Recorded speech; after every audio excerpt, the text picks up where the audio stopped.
GVN presents Martin and Kathy's Coffee Binge. Today's binge: Marvel's Agents of S.H.I.E.L.D.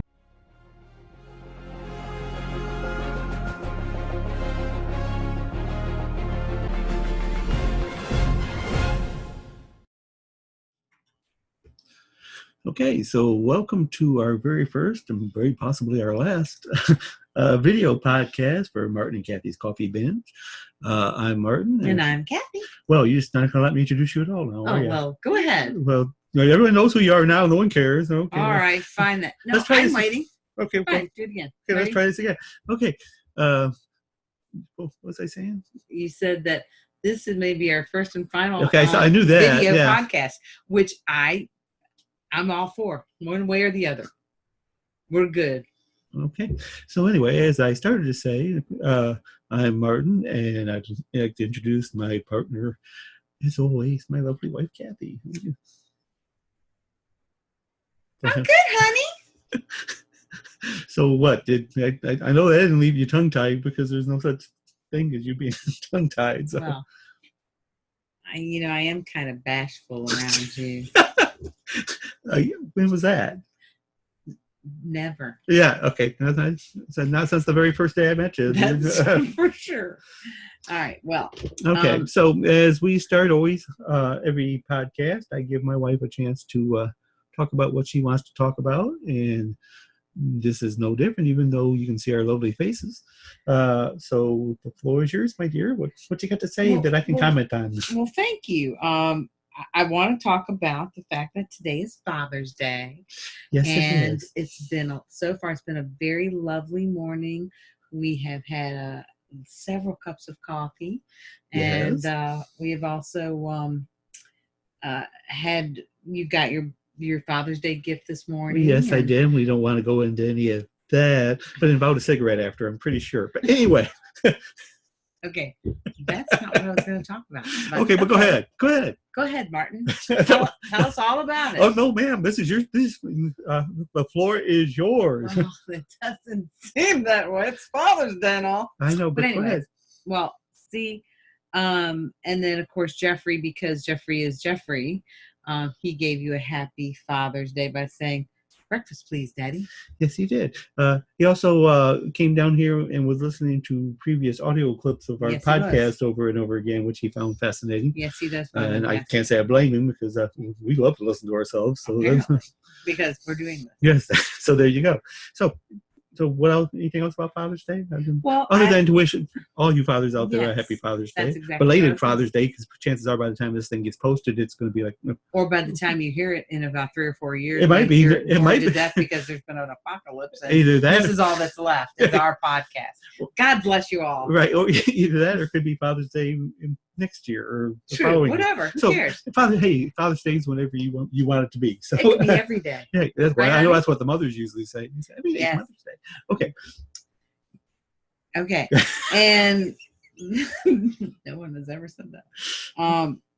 Okay, so today, yes, I want to thank all those fathers out there that are engaged in their lives and love their kids, and a lot of them have realized how engaged they are here in the past several months as they've been working out of their homes, and didn't realize how much noise a child can make and how much aggravation one can how much bad timing they have. Yeah, exactly. Bestow upon you at each and every turn. But it's kind of fun though. It's fun trying to figure out what's happening next. But again, as we have said before, this is a young man that really wants to go do things. For sure. That's his mother in him. He don't like sitting around the house and doing nothing. No, and I told you that even yesterday. So I said to Martin yesterday, I said, "Hey, let's go do something tomorrow. Is it going to rain?" He says, "I don't know." I said, "We haven't been out of this house. We haven't even been in the backyard hardly." Nope, since this pandemic. Unless I'm mowing the lawn, I'm basically I'll look at the fish every once in a while. Then we just go. I know when I got to take the garbage out, I go over the fish pond and look at the pond. And man, you really did a great job cleaning that thing out, because that thing is rolling like nobody's business. Well, I don't like to brag, we should do our podcast out there one day. with that as the background. No one will be able to hear us because the waterfall will drown us out. Well, that's why you have the separate audio tracks. We just boost that puppy up. But that would be, I mean, that would be nice as far as a backdrop goes. We should do that. Yeah. We wouldn't need any of these fancy Zoom backdrops that like this one we have. This is. Don't no, just tell everybody. Yes, I was thinking that way. No one can know what a piece of junk. Yeah, everyone's thinking, yeah, that's what I want is a bunch of crap. So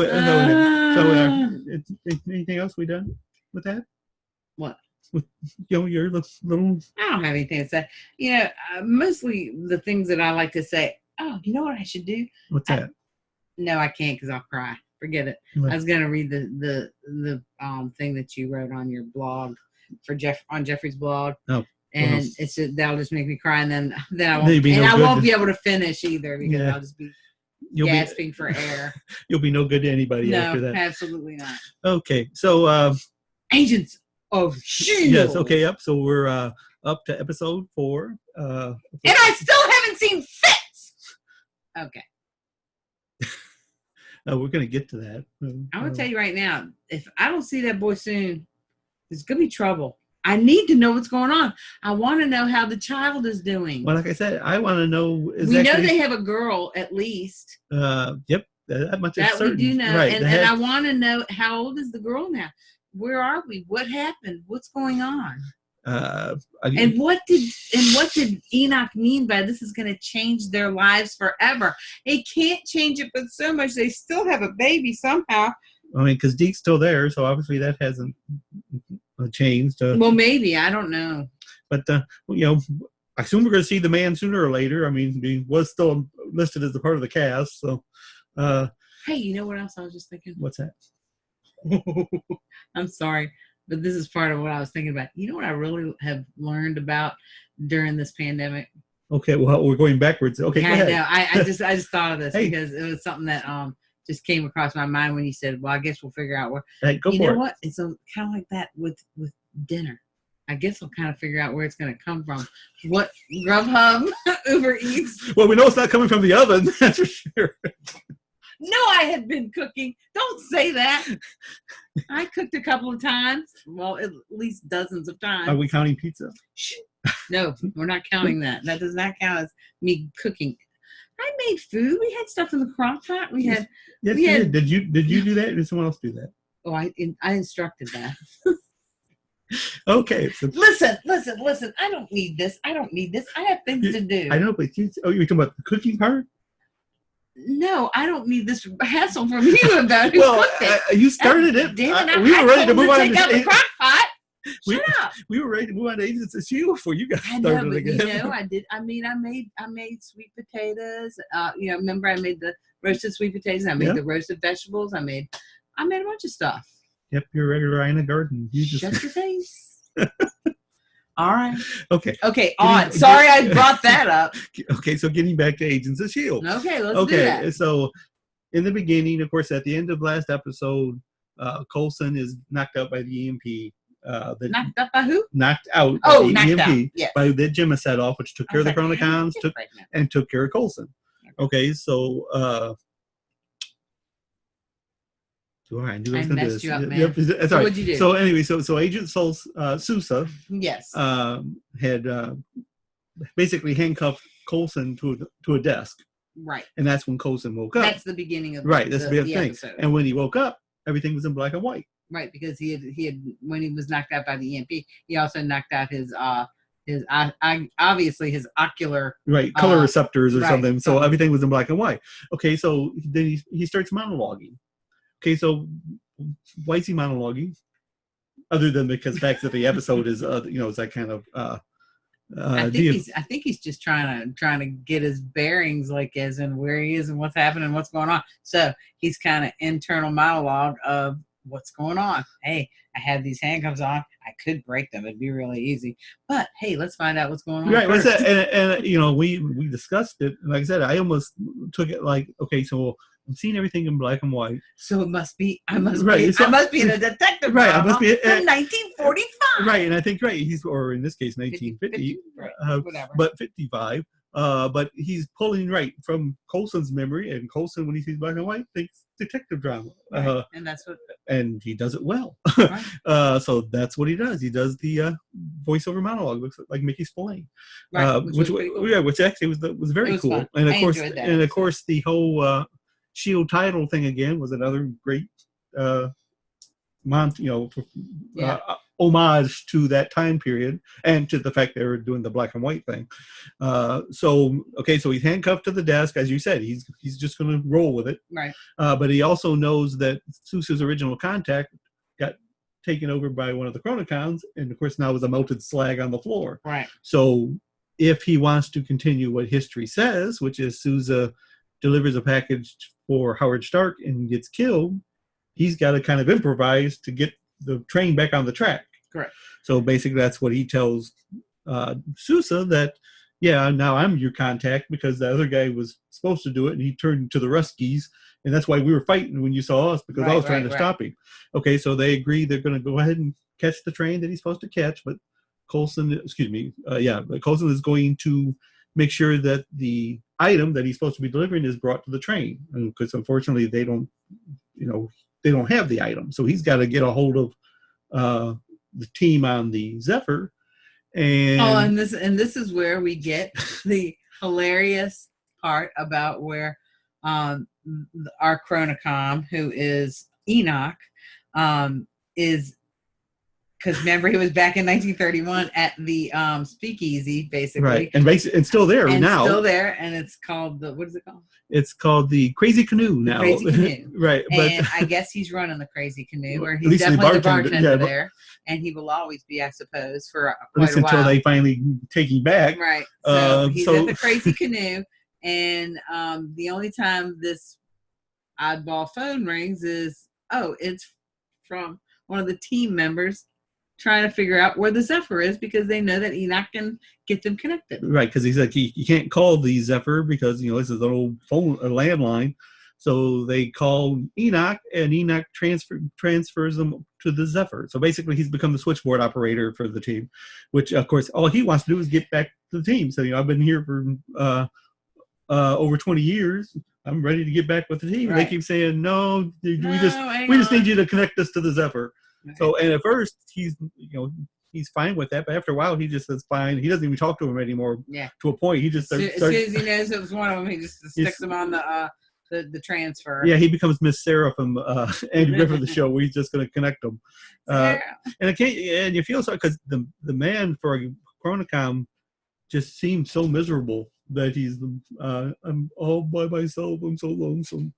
I'm so lonesome. Now, and speaking of lonesome, let's talk about May for a minute. Okay. Because they keep advancing May's situation. Right. Now, in May's case now, she started out in the beginning once she came out of the healing pod, where she basically wasn't really feeling anything. Mm-hmm. She was almost like an LMD. Right. But now we come to find out that, and we found this out last week in the episode when all these scientists were trying to escape out when they gassed the place. They're all trying to escape and were desperate to escape. Mm.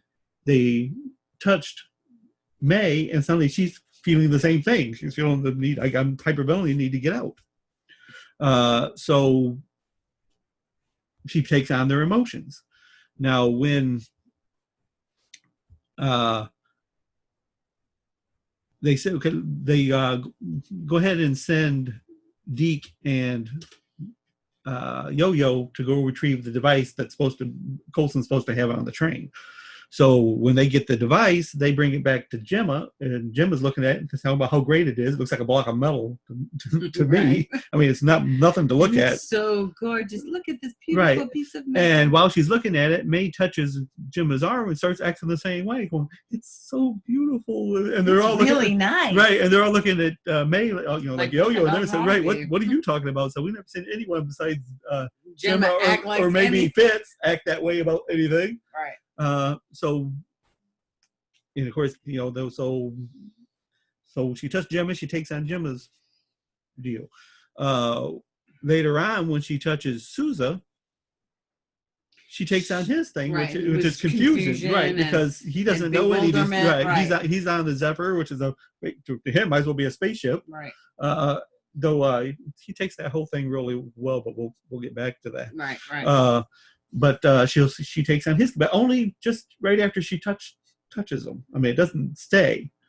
Right. So basically, what we've found out for her, she's become almost like an emotional sponge. So whatever feelings you're having, non-emotional and emotional when she touches somebody. Right. So he said, so whatever person she touches, she picks up off of their emotions. Right. Whether it be confusion, desperation, fear, whatever it be. So, and she said that when she was over, at the temple, and those beings didn't feel anything. Makes me wonder, perhaps did maybe one of those beings, I would say almost possess her in some sort or some kind of thing, because why is it that she's not feeling anything unless someone touches her? Are you asking me? Yes, I'm asking you. Yes. Oh. I want your opinion. I value your opinion. Well, I think it's because she got all of her feelings. She doesn't have any more after she got stabbed in the gut and died on the other side with all the Shrike people who have zero feelings anyway, because they're not people. And even they talked about them not having any kind of real emotions. When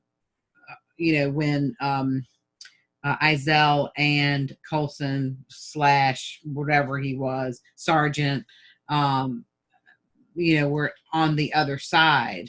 And she says, you're going to, you've just taken on this body, and you're trying to feel all these feelings that body's feeling, and that's so not you. So it's kind of the same kind of thing. Sure. But so it's not the whole body, it's just the feeling part of it. Right. And she told him that's not you, that's not what we are, that's not that's right. Not in his case, he was taking on the feelings of the Coulson, and which is why he had memories of a family, because he was really thinking of the team, family Zephyr, right. The Zephyr family, and he was also thinking of his a little of his cellist and a little bit of May, really. Right. So that was his comeback to, and then they were very. I know this is what's happened, but I don't know if she's going to come back from this, because she basically was dead, though. Gemma knew that Gemma's future Gemma knew she could come back to get May and not let her die, but I don't know that was this part of it was part of their right. their thinking. Right. No. Okay. All right. So, all right, that's fine. Well, I don't know. So, what do you think?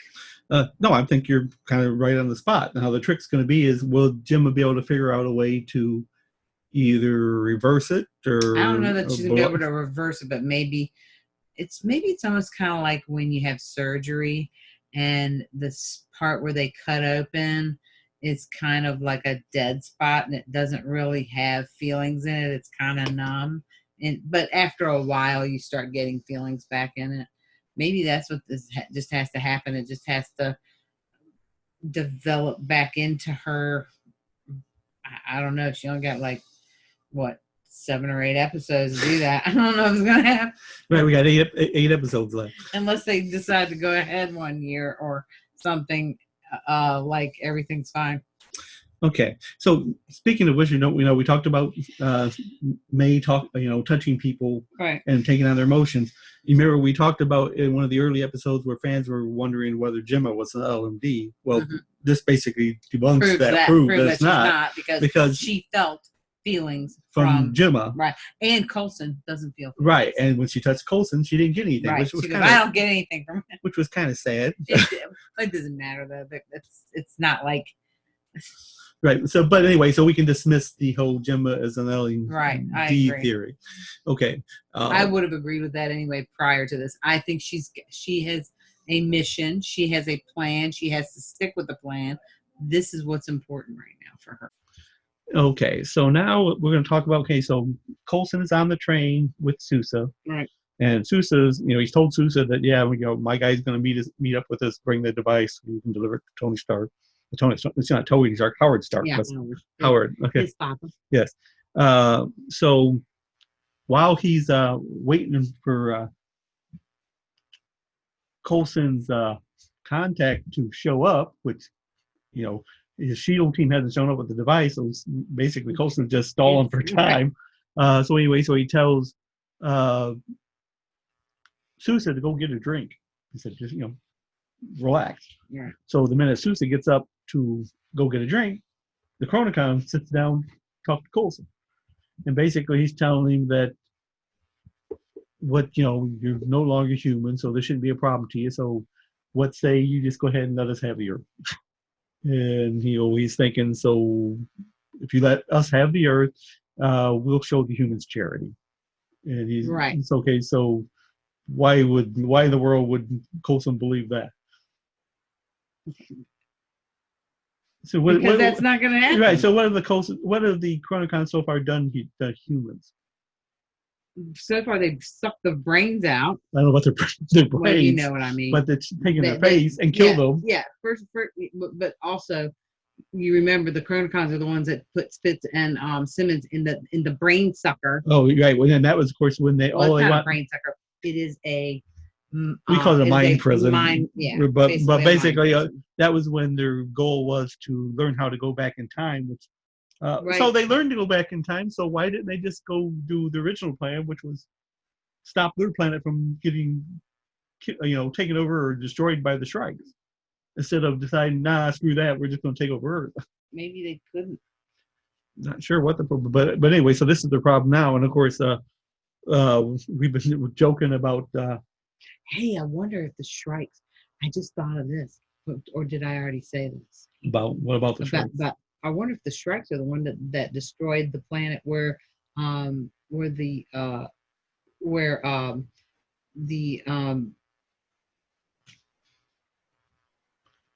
talking about?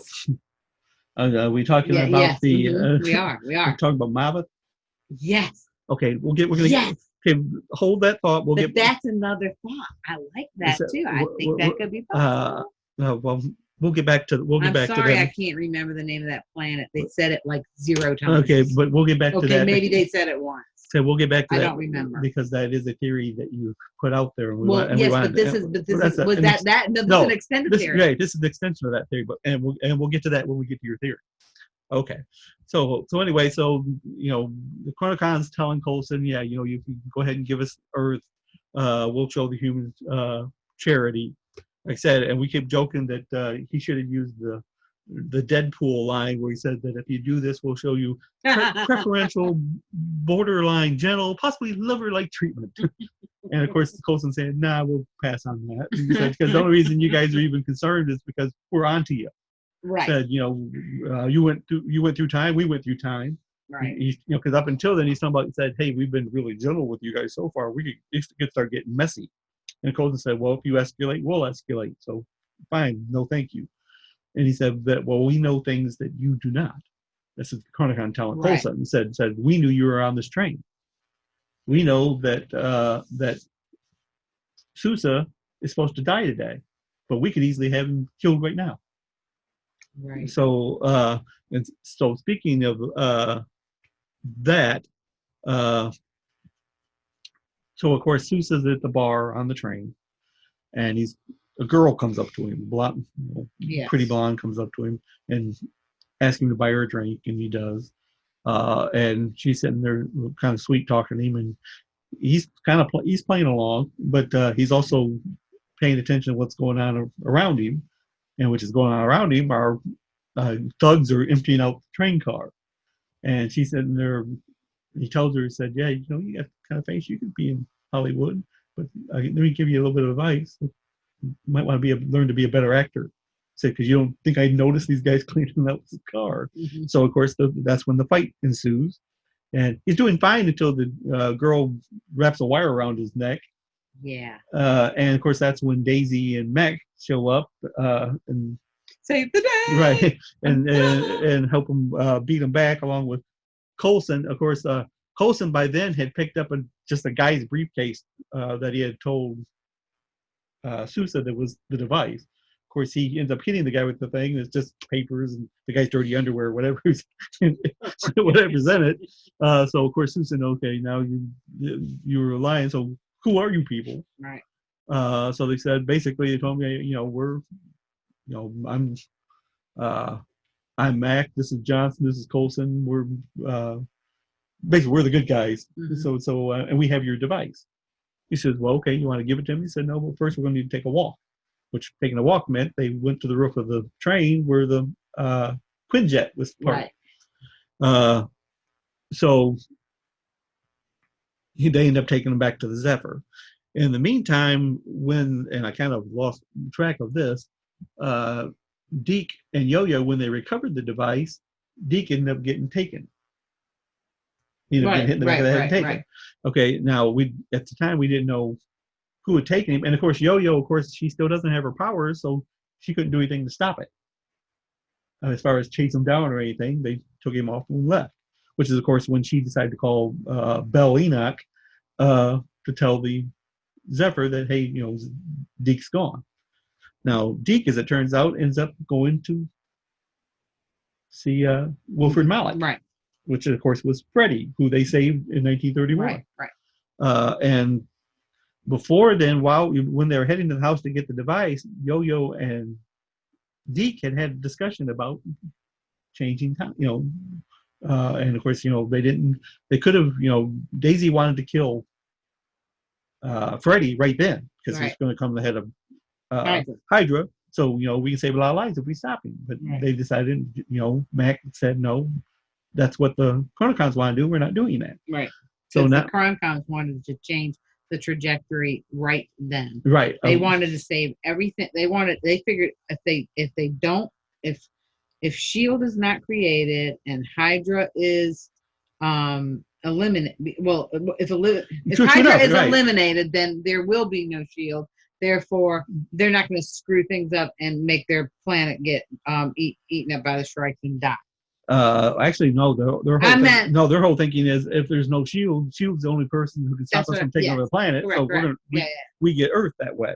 Right. Of course, now, like I said, so Deke has been. See, that's what I don't understand. You know what? Never mind. Let's just. What don't you?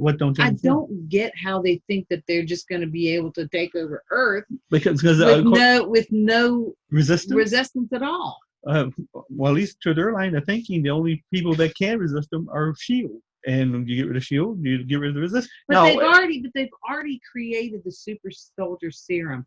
There's still going to be Captain America. Captain America's still 1955. Right. He's there. He's also in the bottom of the ocean, frozen at this point. Of course, you remember that Freddy was delivering a component of the super soldier serum in 1931. Correct. Now, perhaps if that delivery doesn't get made, then the other formula that ends up turning Steve Rogers into Captain America doesn't get made. You have no Captain America. But that's not what happened. I know that's not what happened. We know that's not what happened. But I mean, again, right, I get it. And there's still other opportunities. It's just time to mess up the timeline. Right. Yeah. There's different things that could have. There's so many times. And that's why time. Right. When you start dealing in time travel. Yeah. Again, there's so many variables that it's hard to understand. I bet you we can actually do time travel, but no one will do it because they're afraid they're going to screw up. Not that we're in such a great place right now. No, we're too busy cloning dinosaurs. Okay, maybe not.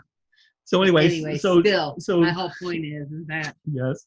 Never mind. Let's move on. Your whole point. Now I'm never going to know what your whole point was. Well, my whole point is that if any time travel occurs, I should do it. You should time travel? Why should we send you? Because, man, first of all, I'm going to try time travel back to a point where, never mind. Let's just stop. I got a whole thing going on here in my head, and we're going to waste 3 hours. Go ahead. Okay, so let's get back. Okay, so bring Deke to go see Malik. Yeah. Wilfred Malik.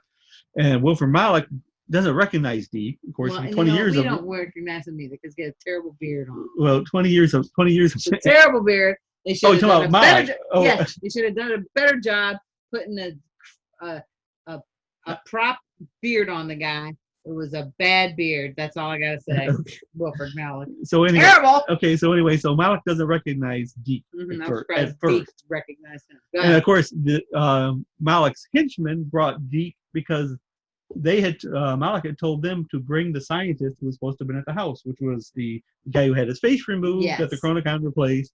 So Deke was there holding the briefcase thing. So they said, that must be him. So they knocked him out and took him to him. Right. So, of course, Deke's telling them, said, no, you got the wrong guy. I'm actually a toaster salesman. and, and said, your guy's messed up. And said, I'm pretty sure your boss is really mad at you for doing that. And Malik shoots the guy. And, of course, Deke's going, what the heck? No, I mean, Deke actually shouldn't be that shocked. That's the kind of thing he would have done on at the lighthouse. For sure. But anyway, so he's kind of surprised that Malik shoots the guy. And of course, Malik said that, I'm glad you helped me root out a bum employee, and no one's going to miss a 2-bit thug, and no one's going to miss a toaster salesman either. So he's getting ready to shoot Deke. And then he's like, and so that's when Deke said, that.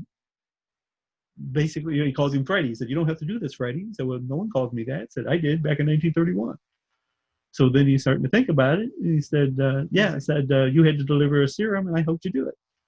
He said, I seem to remember you also pointed a gun at me. He said, yeah, but I didn't shoot you. I shot the guy that was trying to shoot you. So he thinks about it and moves away. Okay. Yeah, you're right. He said, I'm sorry. When you... He says, you did me, so... Well, you saved me, so I'll save you. Yeah, so basically he said, once you reach the top, it's kind of hard to keep track of the people that helped you get there. But yeah, I owe you a debt. You saved me, so I'm going to save you. He said, well, I'm of course, Deke's sitting there looking at the dead guy, and he going, tells Malik, so I'm glad things have been working out for you. And he said, well, things are working out for you too, Deke, because you're going to get to walk out of here instead of being carried out. So he gives him his briefcase, says, I consider our debt paid, but next time I see you, you're not going to be that lucky. We're probably going to kill you. So Deke's getting ready to leave. He said, so by the way, what were you doing in that guy's place anyway? He said, I'm looking out after my future. He said, well, aren't we all? So Deke leaves. And of course, immediately he calls Enoch Bell. Right. Enoch Bell. Right. And of course, by then, Enoch's no longer trying to tell people, hey, I'd like to get back with the team. Yeah. He's saying, okay, neuron, I'll connect you. And that's when he tells the guy who's been talking his ear off at the bar that who says he's probably his best friends, and no, that's just the drinks talking. Said, I'm pretty much resigned myself that I'm going to be utterly alone, me and my peelings or whatever. Which makes me wonder. I wonder if May touched him, if she'd get anything off of him, because he seems to be an awful peely type guy for a Chronicom. Is that? Yeah, I'm not sure. All right, well, let's move on. So part of this, like I said, we had talked about Yo-Yo and Deke talking about changing time. Mm-hmm. Now, Yo-Yo had been calling them up to this point agents of status quo, because they're not doing anything to change anything. Well, I mean, they're keeping things from being changed. They're basically keeping the status quo. Well, they kind of have to in certain parts of this timeline, and I don't know how much Gemma is on board to making a whole bunch of changes. Because, no, I don't think she. Because they haven't really out there, yeah. And where is Fit? Okay. But I would think that she would not be online to be making massive changes. But they haven't really talked to her about it. I mean, of course, Max says no, we're not doing it. Right. At least until this episode. But we'll get to that in a second. But basically, Deke really wasn't on board with it either until this whole Malik thing. So now he's thinking, okay, I've seen what happens when we do the status quo, and I'm not a big fan of it now. Right. So they said, well, maybe when another situation arises we can change something, we will. Right. So okay. Okay, so... Well, they did kind of sort of now, because now Sousa's with them, and he's not dead. So... Okay. There's one thing. Now, let's get to your Mabeth theory. Okay, so because we all know... Let's talk about that. This is my probably has nothing to do with anything, but this. Well, I mean, there's some logic to it. Because there's got to be something going to go on with this damn planet, because Wilford Malik is in the scene now. All the Maliks had something to do with being able to go or not go to that planet, and something got screwed up where everything kind of fell apart for Hydra.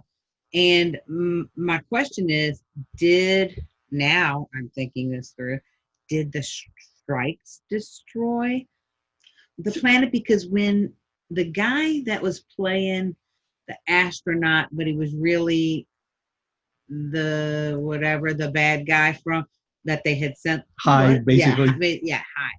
Hyde. When he was playing the astronaut guy, he was talking to Gemma.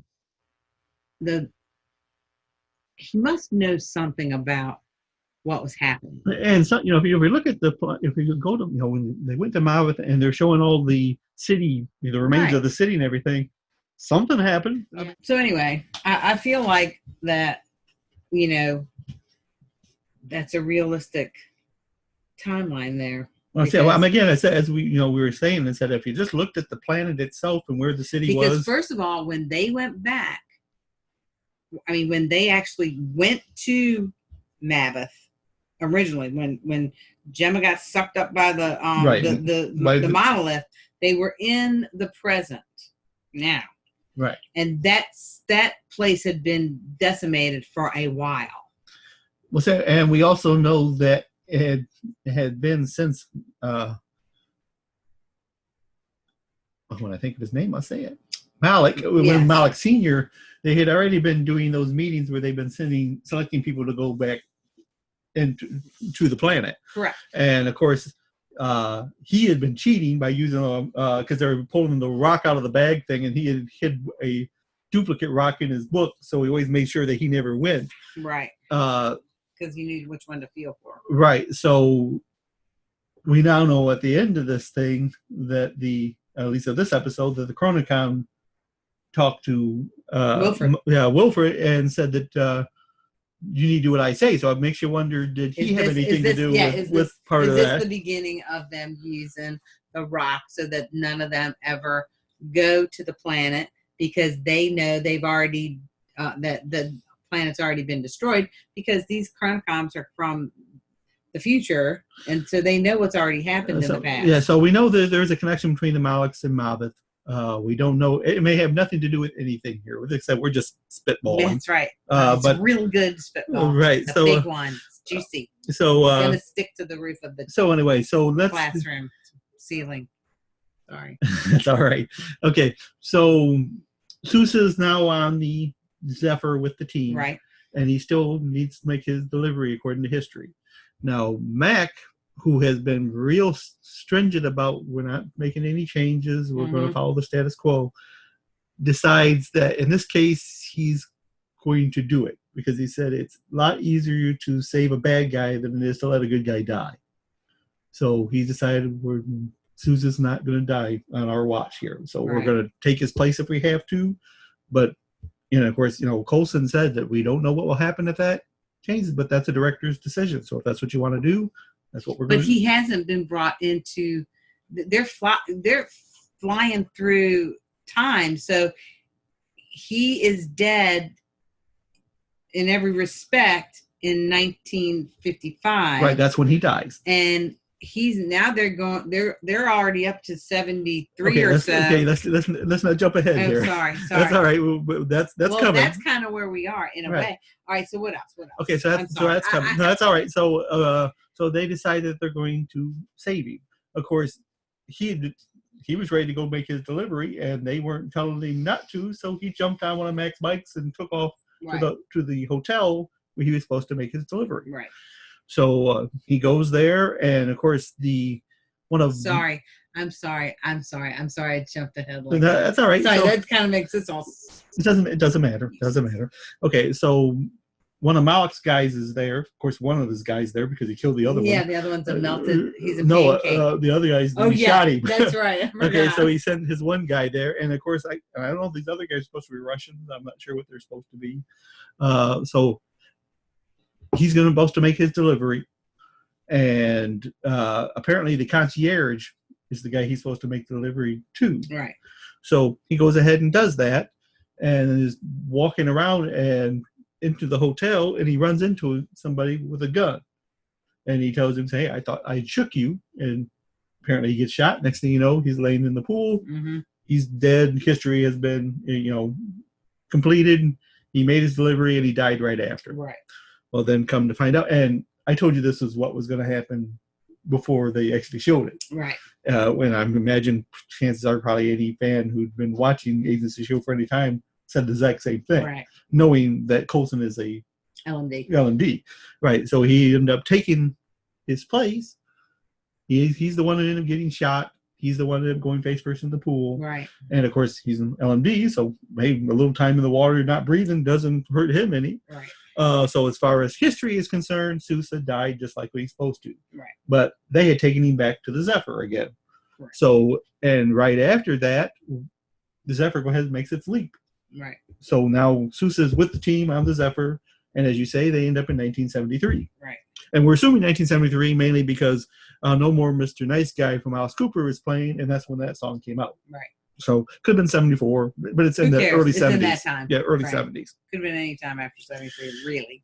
So in a sense, they preserved the timeline, but also changed it as well, which is what Coulson is telling Sousa when he wakes up from his because they hit him with the icer. Right? Yeah, with the icer.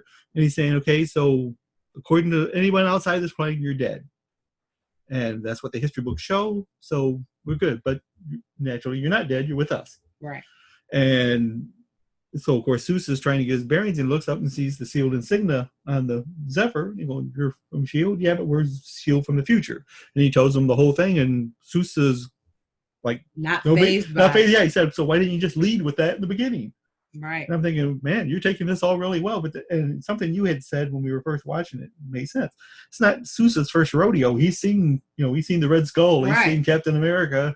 So it's not like he's averted to this the strange and unusual. Right. Because everything they do is strange and unusual. Right. Even then. So right. So he took it just fine. So he said he kind of felt it when the ship had made the jump, Jane. So he said, so when are we? So when they find out they're in 73, 74. Right. Okay, so that's kind of where we're at this point. Sousa is now with the team. The team has made the jump in 1973, 74. We know that the Chronicon has talked to Malik saying, hey, we both have the same enemy, which is S.H.I.E.L.D. S.H.I.E.L.D.'s going to stop you unless we help you keep that from happening. Right. He said, but you have to do what we tell you to. We don't know what that is to this point. But we do know that, of course, the ship jumped to 73, 74 because the Chronicons jumped to 73, 74. Yeah, so that must be the next main thing that happens. To whatever they're going to be doing. Right. We know May still got her issues. Okay, so we know that the Chronicons are the ones that are controlling. We're drafting off of the they're controlling the destination, really. Time destination. Right. Okay. I'm sure that that's probably how Fitz is fitting in on this. He's the one who's allowing them to, or he's the one who's figured out how to draft the Chronicons. Well, I'm sure, he did, and that's why he's not there, because there has to be a control point, which is why Enoch had said. You're just not going to be happy until they bring Fitz back. I'm sorry. I need to know where he is. I'm very concerned. I want to know. He's not gone. I know he's alive somewhere, but I want to know where he is and what he's doing. I'm sure this is what he's doing. I'm sure that he's kind of protecting them all from what's happening by however his big, beautiful brain is helping them jump from time to time, basically, as we were just saying, drafting off the Chronicons going. But now that the one Chronicon has been left back, it makes you wonder how many of them are there. That's right. That's what I wanted to know. Number one, how many are? If there weren't that many left in the future, anyway. So we know they're on a ship. We don't know, like I said, other than the original two and the woman that we saw in an earlier episode. And there was a few more. Right, and there was the two that were on the in the base in 1950. Right. So, but I got a feeling there must be more of them than that, because otherwise they're dwindling down pretty quick. Well, we know there wasn't a lot of them left, but I don't know what that meant. Because there was a bunch of hunters when they were chasing. Well, yeah, but a lot of the hunters died because of the I thought a lot of them not died, but exploded or whatever happened. When maybe I'm getting something confused here, but anyway, it doesn't really matter. Right. So anyway, so back at the ranch, it's still, still Enoch is still a chronocom. Right. Still Fitz is somewhere, and Enoch knows where he is, and so does Gemma. And their baby. Actually, I don't know, because I don't know if Gemma knows where he is or not, because they asked her. Well, because if she knew where he was, she could contact him. But maybe she can't talk about it. Maybe it's that she doesn't know exactly when. Maybe she doesn't know exactly when he is. When he is, not where he is, but right. When he is. And of course, maybe it's not that she can't contact him; she just will not, because she's been told. Or she cannot, because he's somewhere not somewhere somewhere else. So we got 7 episodes left. We're almost at the halfway point. And if we don't see Fitz soon, I'm just really going to be very disappointed. So like I said, we got Coulson's been fixed. He's got his color vision back. Yeah, with that he got hooked up to the iPad. Right, and now those inner monologues have quit, which is kind of a shame. But and of course, it was, like I said, it was kind of sad when May touched him and didn't get anything off of him. I wasn't sad. I just felt like it was just what it was. Yeah. Because he's got no feelings. No. I don't know. Like I said, again, Enoch seems to have them. Maybe he has the remnants of Coulson's feelings. And here's the other thing. Remember that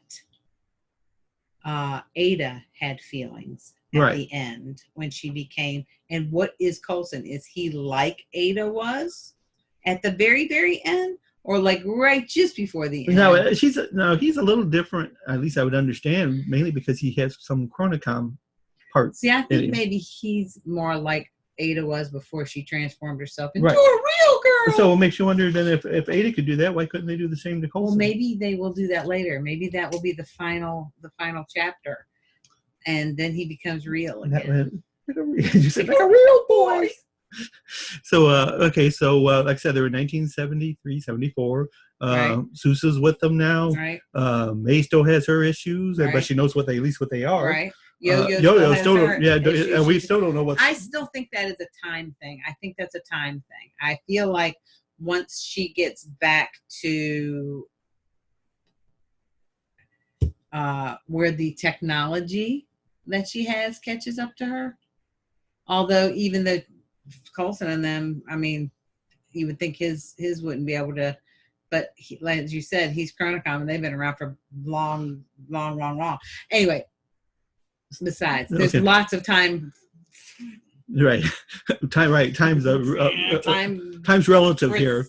Crisscross, intertwining weirdness. Right. So anyway, that's where we're at, and episode 5, which is called "The Trout in the Milk," whatever that means. Is just that means it. Oh, you know what that stinks. means? Where do you get that from? Let me ask you a question. If you put some trout in your milk and then you drank it, would you drink that milk? Why would I wouldn't like a trout? It's rotten. It's no good. It's terrible. See, a trout in the milk. So that can't be good then. Well, I guess we're going to find out here this coming Wednesday then, aren't we? Yes, we will. Well, in the meantime, I'm Martin. And I'm Kathy. And we'll welcome you back again to another edition of Martin and Kathy's Coffee Binge. Bye. It's been our pleasure to present to you GVN's Martin and Kathy's Coffee Binge. We'll see you next time.